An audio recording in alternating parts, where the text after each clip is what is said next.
Hindi naman ako panelist eh. I just came to listen to our panelists as a member of the Council of Elders. Pero nung pinag-uusapan nila about the incapacity of the President, napag-uusapan nila yung revelation ni Senator Amy Marcos, I recalled, ewan ko kung nasabihan kayo ni Yusek Amy Neri, because she's suggesting that PDP Laban should urge Senator Amy Marcos to file a petition before the Supreme Court to declare BBM as incapacitated because of his drug addiction.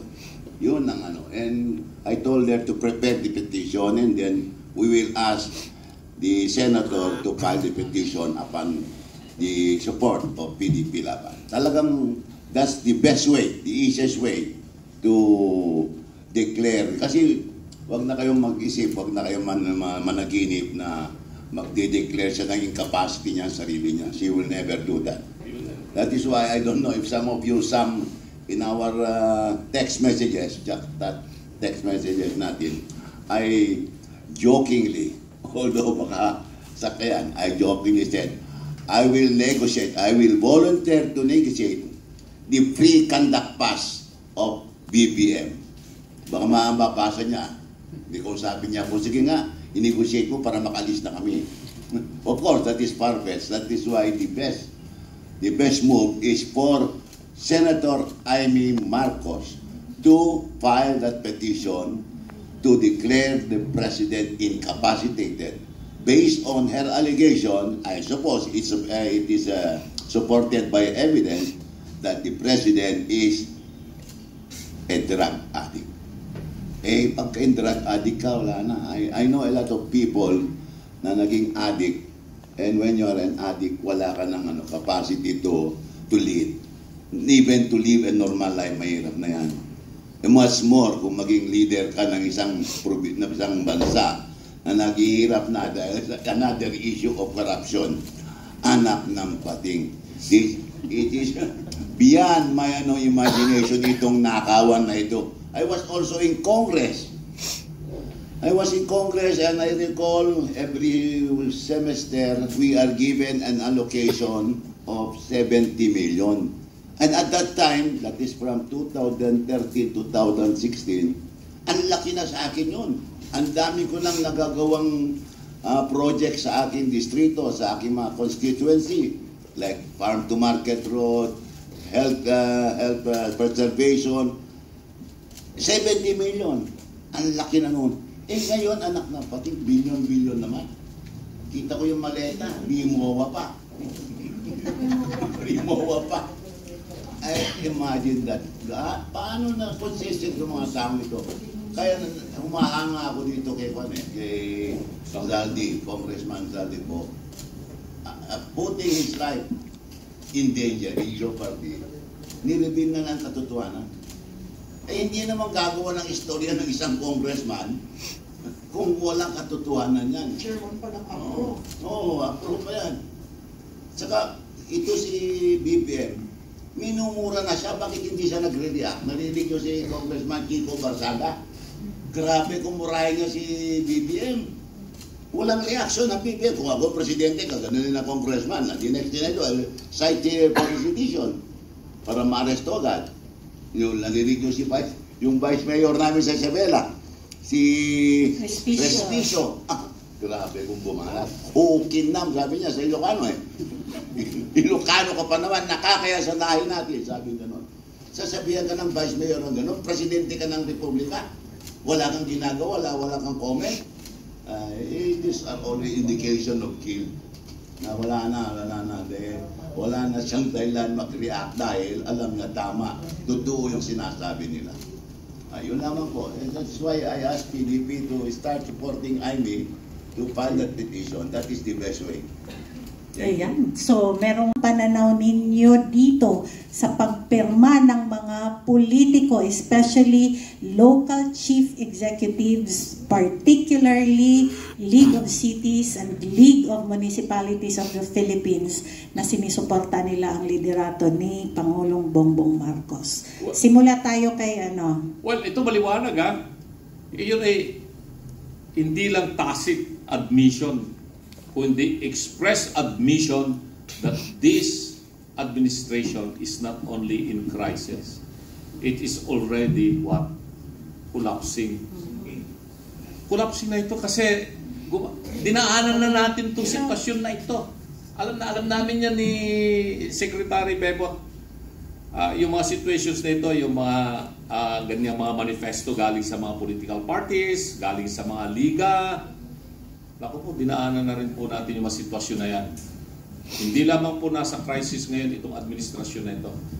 Kung baga sa barko, palubog na ito. Tingnan nyo na nga, sabi nga yung executive secretary who's supposed to be the primus inter pares sa lahat ng mga cabinet members, hindi niya alam, tanggal na pala siya. Tapos sasabihin nag-resign siya for delicadeza. Sabi ni Chief Justice Lucas Bersamin, hindi po ako nag-resign. So, ano yon? Kasinungalingan yung sinabi nung, ano pangalan ng BFF mo? Sinabi niya, di ba siyang nagsabi siya na nag-resign yung dalawang cabinet members? O fake news talaga yun? Bakit hindi rin kasuhan? Kinasuhan kami ng fake news. Fake news talaga yun, fake news yun. And imagine that, doing that to a former Chief Justice of the Supreme Court, who is the Executive Secretary, the primus inter pares, the closest bosom friend of the President is the Executive Secretary. Tapos, mababalitaan na lamang niya from a friend, sabi ni Chief Justice, who called him that it's time for you to, what? Go. Di ba? Yun ang sitwasyon dyan, kaya marami pa kayong makikita dyan, siguro magpapapirma yan sa mga Business Chamber of Commerce. Yan, pipirma siya. Siyempre, kailangan namang hindi ka pipirma ng manifesto pipirma yan, mga Chamber of Commerce natin yan. Dinaanan na namin yan ng mga nakaraang mga administrasyon. Sa akin, that's an old playbook. The moment na may manifesto, alam nyo may problema. Yeah, declaration against interest yan. Sa akin naman, I'll give you an example, no, yung ating representative na si Kiko Barsaga. Actually, lahat ng mga politicians, parang Kiko Barsaga pag nangangampanya poproteksyon na namin kayo, uhulihin natin yung mga magnanakaw, para sa inyo, ako ay para sa inyo. Pero pag nanalo na, hindi na. Parang lahat ng mga politician, parang nagiging puppet na lang. Buti na lang may rep na Kiko Barsaga na continuous pa rin siya. Kung ano yung pinangako niyang nangampanya, ganun siya ngayon. So, but generally, para sa akin, parang wala na akong leader na nakikita talaga na para sa tao. Karamihan ay para na lang sa kanilang sarili o para sa kanilang partido.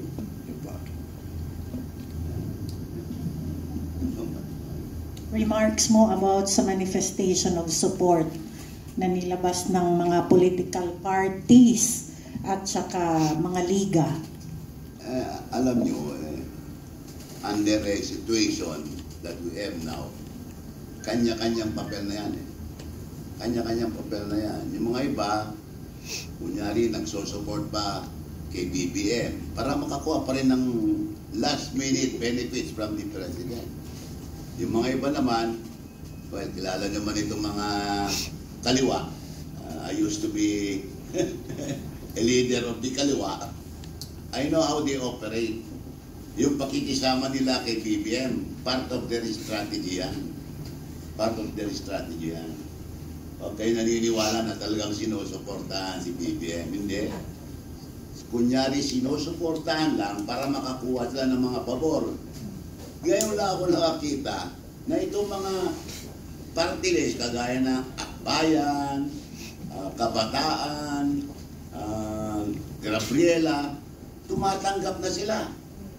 Noong araw, kasama namin yan sa opposition, we went to minority, kasama namin Gabriela, Bayan muna, kasama namin yan, they will never accept any allocation from Congress. Pero ngayon, naku, ang lalaki ng tinatanggap. Yung Terry Ridon, he used to be kabataan representative. Siya ang kabataan, pero na-DA yan, Hindi ko na lang sasabihin kung bakit na-DA. Kasi kaibigan ko yan. Pero ngayon, kung magsalita, akala mo kung sino. Pero na-DA yan, natanggal yan as a congressman representing the party list, the kabataan party list of the NDFC, PPNP. So, ngayon, kung magsalita, para pabor na pabor kay BBM, kontra na kontra kay Vice President Sara. Pero yun, galaw lang nila yan para makakuha ng pabor. Unlike before na ayaw nilang tumanggap, any form of favor, ayaw nilang tumanggap. Sinasabi ko pa nga nun, dahil minority kami, they are supposed to be given an allocation. Kami, 70 million per semester yan. Sila, binibigyan sila rin ng 70 million. Ayaw tanggapin. Sabi ko, kung ayaw yung tanggapin, ako na lang tatanggap para sa inyo, pero kayo mamili ng mga projects. Ayaw talaga nila. Pero ngayon, naku, hindi lang tinatanggap, hinihingi na. That's how they operate. Huwag kayo maniwala na they're supporting. Pagdating ng panahon at bumagsak si BBM, sila na naman ang unang babanat sa against BBM. Ayun lamang po. Ayan, correct. So, meron pang isang